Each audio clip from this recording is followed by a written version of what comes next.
sur Tinkercad pour déplacer le plan de construction et avoir une visibilité un peu dans tous les sens.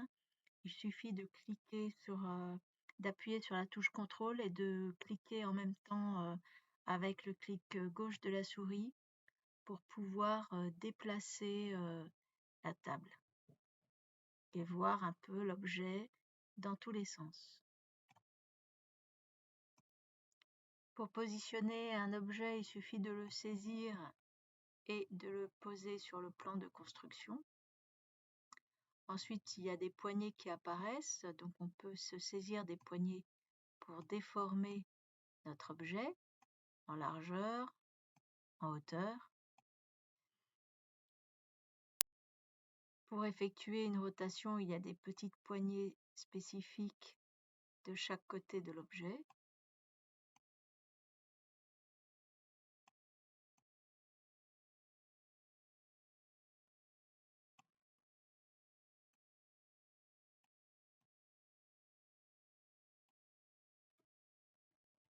On peut déplacer également avec les flèches de direction du clavier pour plus de précision. Si je veux déplacer un objet en hauteur, eh bien je vais saisir cette petite flèche là, voilà, pour le positionner au-dessus de la ligne d'horizon ou en dessous. Et ensuite je peux le déplacer avec la souris.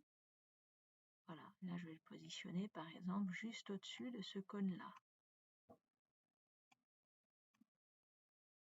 Si je regarde avec la touche contrôle où est positionné mon objet, j'ai plus qu'à le faire glisser de gauche à droite pour qu'il se positionne exactement au-dessus.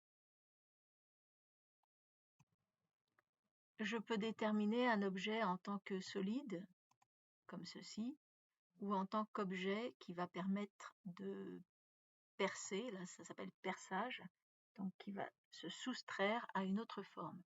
Et donc une fois que j'ai déterminé que ma forme va être perçage ou solide, ensuite je vais sélectionner l'ensemble de mes formes et cliquer sur regrouper pour obtenir la forme que je souhaite.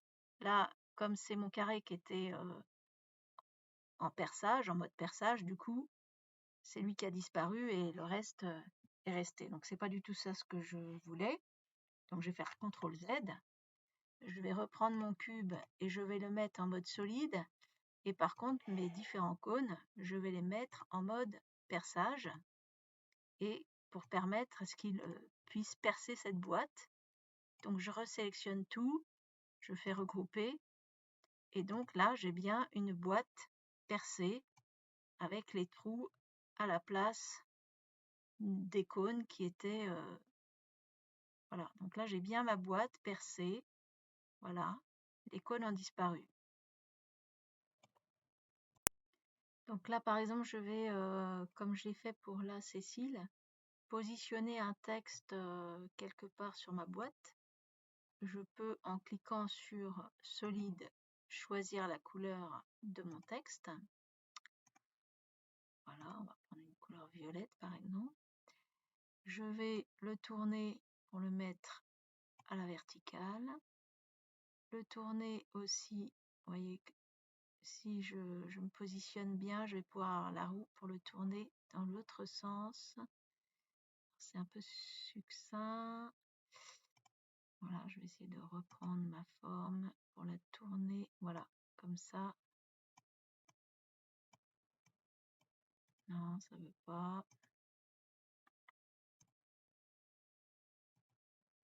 Ouais, donc parfois on a du mal à saisir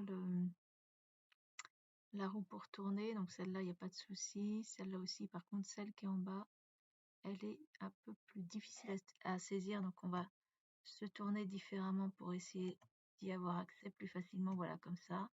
Et donc là, je tourne mon texte. Voilà, pour qu'il soit parallèle à ma boîte. Et je vais modifier mon texte. Je vais mettre là, par exemple, ouais. Et je vais essayer de positionner, comme j'ai fait pour Cécile, positionner mon texte de l'autre côté de ma boîte. Donc pour ça, je le fais glisser. Je le positionne ici. Voilà, je vais l'incruster dans ma boîte. Donc là, je continue, je vais positionner mon texte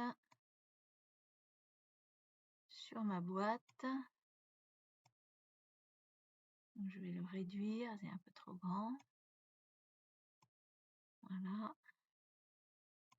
Il est à l'envers, donc il va falloir que je le retourne dans l'autre sens.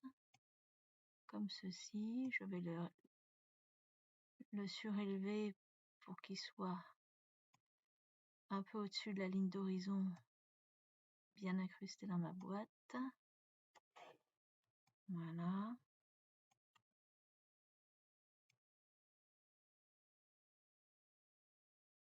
Le problème, c'est que là, je touche ma boîte.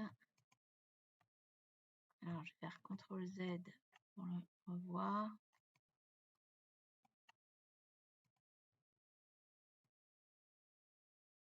Voilà, voilà.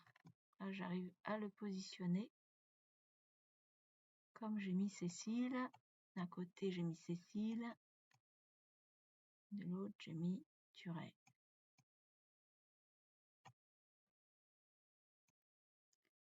Voilà, et maintenant pour rassembler tous mes objets que je viens de créer, la boîte et les deux éléments texte, je vais tout sélectionner en faisant un cliquer glisser, je vais regrouper mes formes.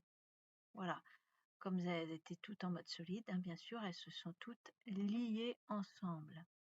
Voilà, comme ceci. Maintenant que j'ai terminé de concevoir mon objet, je vais l'exporter au format STL pour ensuite pouvoir l'ouvrir dans mon slicer. Donc voilà, je fais l'exportation. Alors maintenant que j'ai conçu ma pièce 3D, je vais ouvrir Prusa Slicer, qui est associé à l'imprimante Prusa. Et je vais aller chercher mon fichier STL. Donc je vais faire importer STL. Et je vais aller chercher ce que je viens de télécharger, ma boîte Daring. Voilà, donc elle se positionne sur la platine et je vais procéder au découpage. Donc il est déjà précalibré. On peut voir ici le pré-réglage par rapport à la dimension du filament. Voilà. Donc j'ai plus grand chose à faire hein, puisque tout a été déjà préconfiguré. Le filament, son diamètre est de 1,75. Donc l'extrudeur, il va ensuite pousser le filament dans la buse pour pouvoir que le filament se dépose sur la platine. Donc là, je fais juste découper maintenant. Et voilà, j'ai ma boîte qui est réalisée. Exporter le G-code. G-code, c'est le code qui permet de découper, de découper la forme. Donc je vais exporter le G-code. Je vais le mettre dans un fichier ici 3D où j'ai mes autres fichiers. Je vais l'appeler boîte Turet. Voilà. Je fais enregistrer. Là, cette forme, je n'aurai plus qu'à la copier sur la petite carte mémoire de mon imprimante pour passer à l'impression.